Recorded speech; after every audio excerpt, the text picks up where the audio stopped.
청아, 안녕하세요. 오늘은 목사님 이것이 궁금해요. 네 번째 시간, 기독교인도 술 마셔도 되나요? 라는 질문을 가지고 우리가 함께 살펴보도록 하겠습니다.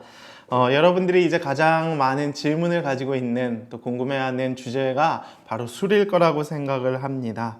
주제가 술이다 보니 교회 안에서 이제 가르쳐주고 있는 내용들이 또 뻔할 뻔짜 또 답정너식의 그러한 마시지 마라 이야기를 할 것이라고 많은 청년들이 생각을 할지도 모릅니다. 혹 그 자책감으로 인해 불편해할 친구들이 있을지도 모르는데, 저는 이 영상을 찍는 이유가 여러분을 비판하거나 정죄하거나 답을 가르쳐 주려고 한다라기보다 성경에서는 또 하나님의 뜻은 무엇인지 이렇게 좀 가르쳐주고 전달해주는 통로의 시간으로 우리가 함께 삼고자 합니다. 그래서 우리가 그 말씀 앞에서 여러분들이 궁금해하는 부분들을 가지고 하나하나 시원하게 또 살펴볼 수 있는 또 귀한 시간이 되기를 원합니다.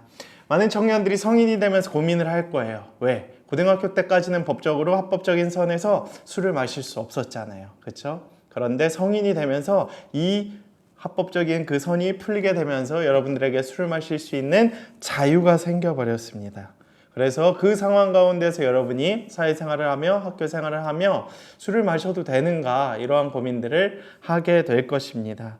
현실적인 고민들이 많을 거예요. 지금 현재 유튜브에서도 가장 핫한 이슈 중에 하나가 기독교인이 술을 마셔도 되는가에 대한 영상이 조회수가 가장 높은 것만 봐도 우리가 알 수 있습니다.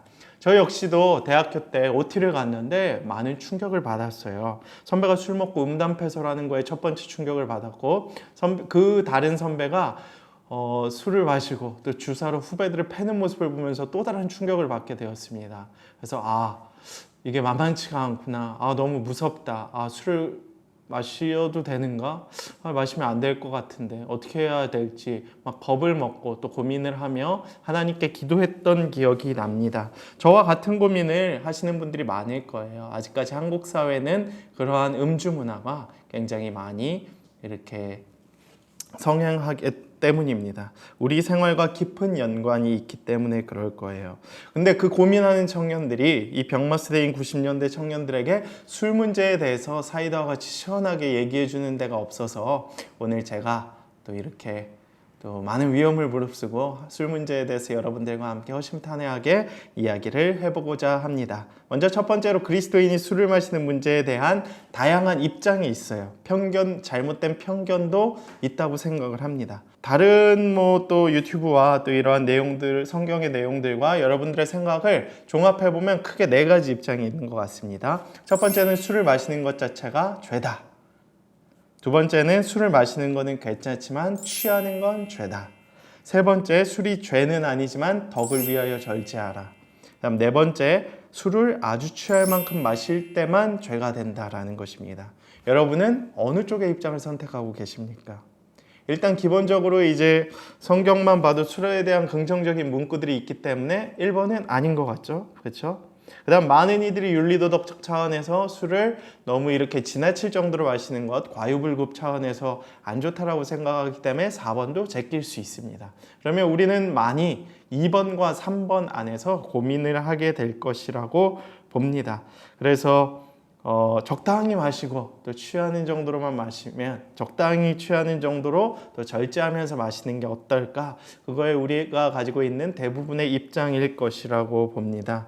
그러면 우리가 가지고 있는 술에 대한 잘못된 편견은 무엇이 있을까요? 술을 마시면 믿음이 없는 것이고 구원을 받을 수 없는 것인가? 술이 구원의 문제와 연관이 있다라고 이렇게 굉장히 넘겨짚는 청년들도 굉장히 많아요. 그래서 술을 마시면 굉장히 큰 죄를 짓는 것 같고 하나님 앞에 범죄를 거하게 되고 그것이 믿음으로 이어지며 구원을 받을 수 없게 될 것이야 라는 자책감을 가지는 청년들도 굉장히 많습니다. 그러나 성경에는 그렇게 기록되어 있지 않죠. 구원은 믿음으로만 받을 수 있는 것입니다. 사실 술과는 직접적인 아주 큰 연관은 없다라는 사실을 여러분이 좀 먼저 기억하시고, 자책보다는 정말 어떻게 더 신앙적으로 우리가 바르게 살아갈 수 있는지에 대해서 고민하는 또 그러한 진지한 고찰들이 필요하게 되는 것이지, 술 문제만 붙잡고 이것이 가장 큰 문제이고 불법이고 죄인 양 너무 여기에만 몰입하여서 또 자책하는 건 옳지 않다라고 생각을 합니다. 그리고 두 번째로는 술 자체가 정말 나쁜 것일까라는 거에 질문이 있는 것 같아요. 술이 나쁜 것. 그래서 많은 교회에서 또 보수적인 교회와 교회 다니시는 분들은 술 자체를 아주 굉장히 경멸하시고 멀리 하시는 경우들이 굉장히 많은 것을 우리가 볼 수 있습니다.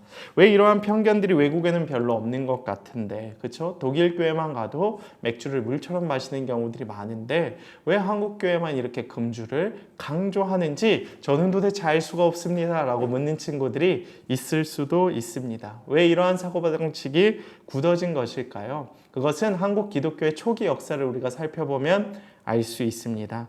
초기 한국 사회에 복음이 들어왔을 때에 외국 선교사님들이 우리 한국 사회를 봤어요. 근데 너무 좋지 않은 경우들이 많습니다. 어떻게 안 좋았냐?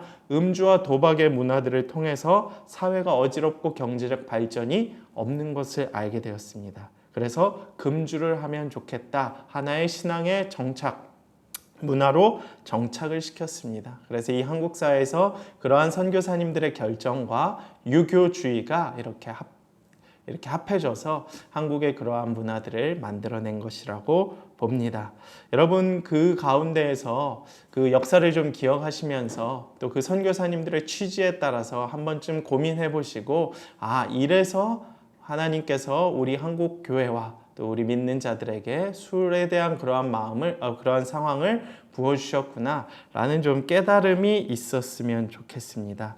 그런데 가끔 이제 하나님을 믿고 나서도 술을 끊게 되었다는 매우 자랑스러운 신앙의 간증을 말씀하시는 경우들도 있어요. 개인적으로는 그 자체를 경건의 아주 잘한 일이라고 생각을 하지만 그것 자체가 경건의 핵심은 아니라는 사실을 좀 기억했으면 좋겠습니다. 술 자체가 경건의 기준으로 판단하는 것은 좋지 않을 수 있기 때문입니다. 안 마시는 것 자체가 무슨 대단한 믿음을 가진 거냐? 또 이렇게 우를 범하는 건 좋지가 않습니다. 그것은 믿지 않는 자들이 술 문제를 통하여 바라볼 수 있는 교회에 대한 거리감, 불편함을 제공할 수 있기 때문입니다. 그래서 저는 청년들이 술에 대한 잘못된 이해와 편견을 조금 떨쳐내고 술 문제가 청년들이 복음에 가로막고 있는 그 장벽을 조금이라도 허물 수 있게 되기를 축복합니다. 근데 여기까지만 보면 제가 오늘 이 이야기들을 술 마시는 문제에 대해 긍정만 하고 있다고 생각하실지 모르겠지만 그것은 이제 한국교회 안에 있는 술에 대한 배타적인 모습 때문에 그렇다라고 저는 이야기를 하고 싶어요.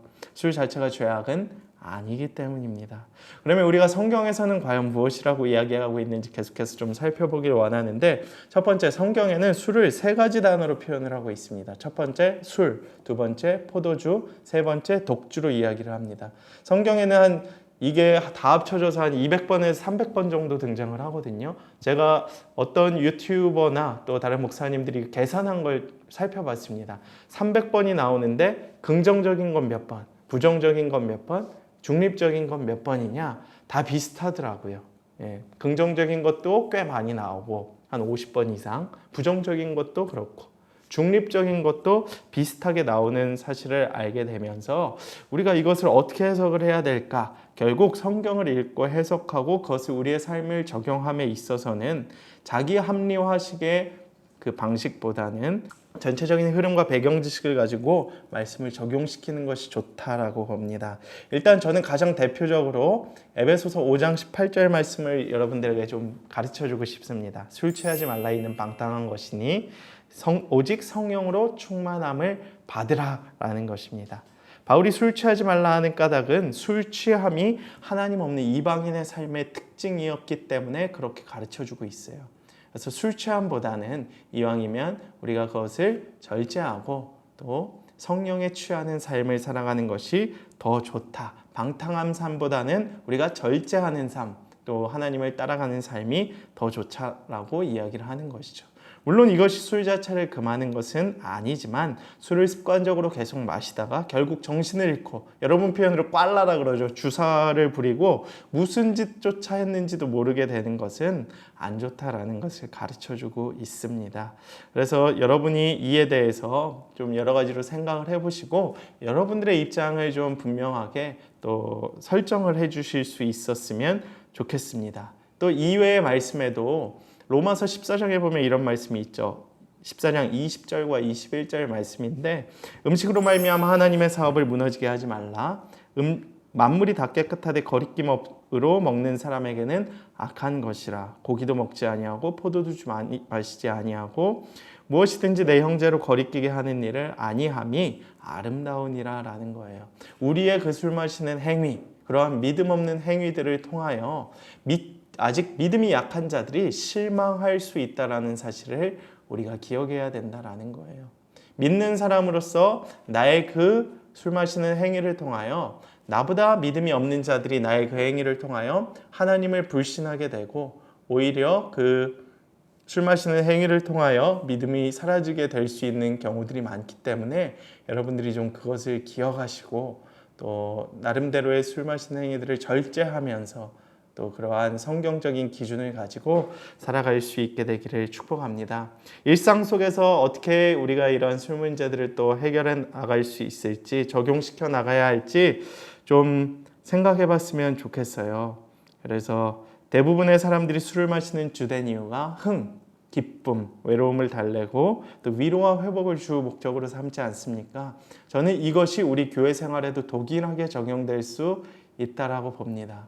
우리 교회 나오는 이유가 무엇이겠습니까? 하나님께 우리의 기쁨을 감사함으로 표현하는 것, 또 우리의 지친 마음을 위로받고자 하는 것, 또 그 다음에 진실한 나눔을 하는 것. 알고 보면 교회에 다 있다라는 것입니다.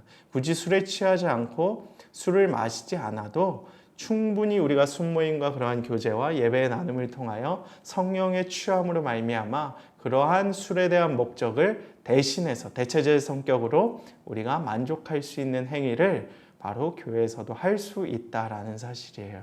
저는 말씀을 마무리하면서 한 목사님의 글귀를 빌려서 여러분들에게 아주 좋은 술을 추천해드리고 싶습니다. 이 술은 마실수록 가슴이 허하고 답답해지는 술이 아니라 우리 가운데 그러한 기쁨과 위로와 감사가 넘치는 술입니다. 그리고 사람을 이상하게 만들어버리는 것이 아니라 사람을 더 좋게 변화시켜버리는 술입니다.